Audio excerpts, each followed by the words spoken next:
والآن مع الشريط 11 بعد 107 على 1. وهم يعلمون أن النبي صلى الله عليه وسلم لم يفعلها، أن السلف الصالح لم يفعلها، أن الأئمة كل الأئمة وعلى رأسهم الأربعة لم يفعلوها. ما هو جوابهم؟ يا أخي شو فيها؟ هاي زيادة خير خير، كلمة عامية يقولونها زيادة خير خير. ما عرف رسول الله صلى الله عليه وسلم هذه الكلمة. نعم، هذه الكلمة هي كلمة ألقاها الشيطان في قلوب بعض العوام ليضلهم بذلك عن سبيل الله عز وجل. من الذي يقول زيادة خير خير؟ حينما نلفت نظر بعض طلاب العلم أو بعض المشايخ أنفسهم إلى أن هذه المحدثات يا جماعة ما كانت في زمن الرسول عليه السلام فلا تفعلوها، يقولون يا أخي إيش فيها؟ ويذكرون هذه الكلمة زيادة الخير خير. أول من يكفر بهذه الجملة هو قائلها، ولا يمكن لمسلم يدري ما يخرج من فمه حتى لو كان من العامة، فضلا عن أن يكون من الخاصة. هذه الكلمة من يقولها فهو أول من يكفر بها. وانظروا الآن، زيادة خير خير. اي نعم. طيب شو رأيك لو صليت صلاة الفجر فريضة فجر بدل ركعتين 4؟ لا، بيقول لك لا. ليه؟ زيادة خير خير. بيقول لك هي فريضة. تأملوا الآن تجدون العجب كل العجب. طيب الحمد لله. شو رأيك تزيد ركعتين على سنة الفجر، فتصلي سنة الفجر بدل ركعتين 4؟ يقف حيران وبعدين ينتبه، بيجي كما يقال عقل الرحمن بيقول لا. ليه يا أخي أنت عم تقول زاد خير خير؟ في الأول جبنا لك فريضة الفجر، قلت هذه فريضة. الآن جبنا لك السنة، أخيرا تنبهت فقلت لا. ما هو الحجة عندك؟ قال الرسول عليه السلام ما صلى سنة الفجر إلا ركعتين. نقول له عرفت فالزم. وهذا الذي نريده من كل مسلم، أن يقدر رسول الله لتعزروه وتوقروه في القرآن الكريم، ولا يكون تعزيره وتوقيره عليه الصلاة والسلام إلا كما قلنا لكم في أول الكلمتين. قلنا كلمتنا الليلة في كلمتين اثنتين: لا نعبد إلا الله، ولا نعبده إلا بما شرع الله على لسان رسول الله. هذا من معاني الشهادتين: أشهد أن لا إله إلا الله وأن محمد رسول الله. هذا الذي قال ما دام ثبت أن الرسول صلى سنة الفجر ركعتين فأنا لا أزيد عليهما، رجع إلى هذه القاعدة العظيمة جدا جدا وأكثر الناس عنها غافلون. على ذلك قيسوا كل الدين، إن الدين عند الله الإسلام. وعرفتم أن الرسول ما كتم شيئا، إنما بلغنا الإسلام كاملا وافيا. فكل ما جاء عن الله ورسوله وقفنا عنده، ولا مجال لنا أن نزيد في العبادة وفي الطاعة على ما جاء به رسول الله صلى الله عليه وسلم.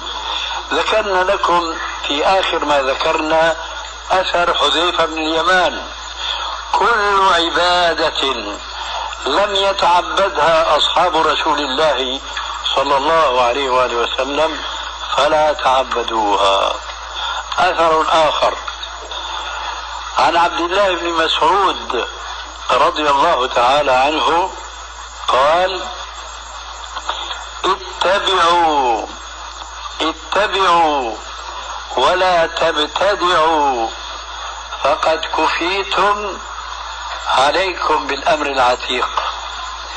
اتبعوا، أكثر الناس لا يقيمون وزنا جهلا أو تجاهلا لأمر ابن مسعود هذا رضي الله تعالى عنه: اتبعوا ولا تبتدعوا فقد كفيتم. شو من كفيتم؟ يعني ربنا عز وجل شرع لكم من الدين من الطاعة ومن العبادة. لو كان أعبد الناس بين ظهرانينا معشر المسلمين بعد رسول الله صلى الله عليه وسلم لما استطاع أن يقوم بكل العبادات التي شرعها الله عز وجل على لسان نبيه صلى الله عليه وآله وسلم. الآن أقول: أتدرون من أعبد الناس؟ لقد جاء في الحديث الصحيح أن النبي صلى الله عليه وآله وسلم قال: أعبد الناس داود عليه الصلاة والسلام. أعبد الناس داود، هكذا الحديث بهذا اللفظ الموجز. وهذا يجرنا إلى أن نؤكد ما سبق من البيان أن زيادة خير هي نفسها بدعة ضلالة. قولهم زيادة الخير هي نفسها ضلالة لأنها تخالف شريعة الله. كيف تكون زيادة خير والله يقول: اليوم أكملت لكم دينكم، إلى آخر ما سبق من الأدلة. وآخرها قوله صلى الله عليه وسلم: فمن رغب عن سنتي فليس مني. الآن نأتي بقصة تلتقي في بعض جوانبها مع قصة الرهط. هذه القصة تتعلق بعبد الله بن عمرو بن العاص رضي الله تعالى عنهما. قال: زوجني أبي بفتاة من قريش، فزار أبي زوجتي أو كنته فقال لها: كيف أنت وزوجك؟ قالت، وكانت مفاجأة بالنسبة لعمها عمرو بن العاص أبو زوجها، قالت: إنه لم يطأ لنا بعد فراشا، أي كأنهما لم يتزوجا، هو زوجه ليحصنه، وهذا من واجب كل والد تجاه ولده. ومن الطرائف أن عمرو بن العاص وابنه هذا عبد الله كان بينهما فقط من الفرق في السن 15 سنة، 15 سنة فقط، بمعنى أن عمرو بن العاص تزوج وعمره 15. ومن الصدف أو من الموافقات أو اتفاقات الإلهية أنه زوج ابنه هذا وهو أيضا ابن 15 سنة.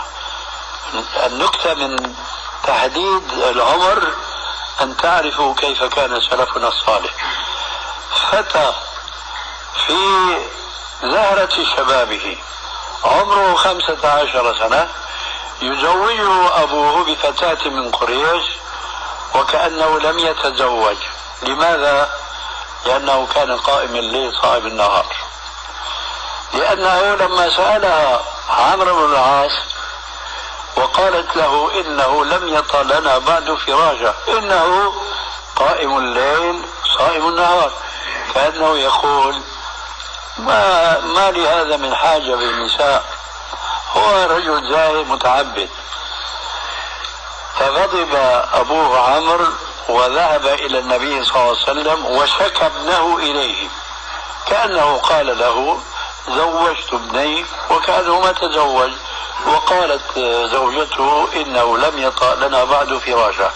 يقول ابن عامر: فإما لقيني رسول الله صلى الله عليه وسلم وإما أرسل إلي فقال: يا عبد الله، هنا الشاهد، بلغني أنك تقوم الليل وتصوم النهار ولا تقرب النساء. فقال: قد كان ذلك يا رسول الله. فقال له عليه الصلاة والسلام: إن لنفسك عليك حقا، ولزوجك ولجسدك عليك حقا، ولزوجك عليك حقا، ولزورك أي الذي يزورك ولزورك عليك حقا. ثم وضع له عليه الصلاة والسلام منهجا يجمع به بين هذه الحقوق كلها، والحديث فيه طول، لأنه من قبل قال له عليه الصلاة والسلام: صم من كل شهر 3 أيام، واقرأ القرآن في كل شهر. لماذا؟ لأنه كان يختم القرآن في كل ليلة مرة. انظروا الآن، زيادة خير خير؟ لا، هذا كلام فارغ. كان يختم القرآن في كل ليلة مرة، فقال له: اقرأ القرآن في كل شهر مرة. كذلك كان يصوم الدهر، دائما صائم صائم. قال له: صم من كل شهر 3 أيام، والحسنة ب10 أمثالها، فكأنما صمت الدهر كله. يقول: يا رسول الله، تأملوا هذا الشاب ابن 15 سنة يقول: يا رسول الله، إني شاب، إني قوي، إني أستطيع أكثر من ذلك. فما زال رسول الله صلى الله عليه وسلم يتساهل معه، إلى أن انتهى الأمر أن قال له: فاقرأ القرآن في 3 أي ليالي، فمن قرأ القرآن في أقل من 3 لم يفقهه. وقال له فيما يتعلق بالصيام: صم يوما وأفطر يوما، فإنه أعدل الصيام، وهو صوم داود عليه السلام، وكان لا يفر إذا لاقى. لماذا؟ لأنه كان جمع بين القوتين، القوة المعنوية والقوة المادية الجسدية. فإذا لقي العدو كان عنده قوة بدنية يستطيع أن يقاومه. ولذلك كان من صفة داود عليه السلام في هذا الحديث أنه كان يصوم يوما ويفطر يوما، وكان لا يفر إذا لاقى.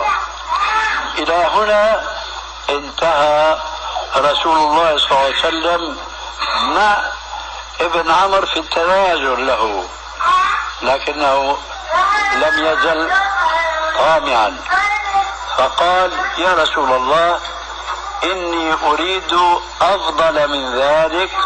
قال: لا أفضل من ذلك. إني أريد أفضل من ذلك. قال: لا أفضل من ذلك. هذا الحديث أيضا يؤكد أن العبادة التي يتقرب بها المسلم إلى الله عز وجل إنما هي التي جاء بها رسول الله صلى الله عليه وسلم، فلا تقبل العبادة زيادة ما على ما جاء به رسول الله صلى الله عليه وسلم. ختاما، والبحث في هذا طويل وطويل جدا، فنريد أن نسع المجال كالعادة لتلقي بعض الأسئلة. أختم هذه الكلمة لبيان خطر الزيادة في الدين والتقرب إلى الله بما لم يشرعه رب العالمين، بأثر عن الإمام مالك إمام دار الهجرة المدينة المنورة، حيث قال: ونعم ما قال: من ابتدع في الإسلام بدعة يراها حسنة فقد زعم أن محمدا صلى الله عليه وآله وسلم خان الرسالة. من ابتدع في الإسلام بدعة واحدة يراها حسنة فقد زعم أن محمدا صلى الله عليه وآله وسلم خان الرسالة. اقرأوا قول الله تبارك وتعالى: اليوم أكملت لكم دينكم وأتممت عليكم نعمتي ورضيت لكم الإسلام دينا. اسمعوا: فما لم يكن يومئذ دينا لا يكون اليوم دينا، فما لم يكن يومئذ دينا لا يكون اليوم دينا ولا يصلح. هذه حكمة بالغة. ولا يصلح آخر هذه الأمة إلا بما صلح به أولها. بماذا صلح به أولها؟ بالاستسلام للإسلام، كما قال رب العالمين: فلا وربك لا يؤمنون حتى يحكموك فيما شجر بينهم ثم لا يجدوا في أنفسهم حرجا مما قضيت ويسلموا تسليما. بهذا تنتهي أو ينتهي بيان الأصلين السابقين، وأرجو على الأقل أن يستقر في أذهانكم معنى هاتين الجملتين القصيرتين إن لم تستقر بألفاظهما: لا نعبد إلا الله، لا نعبد إلا الله، لا نشرك به شيئا، بدلالة فاعلم أنه لا إله إلا الله، ولا نعبد الله إلا بما شرع الله على لسان رسول الله، لأن هذا معنى قولنا: وأشهد أن محمدا رسول الله.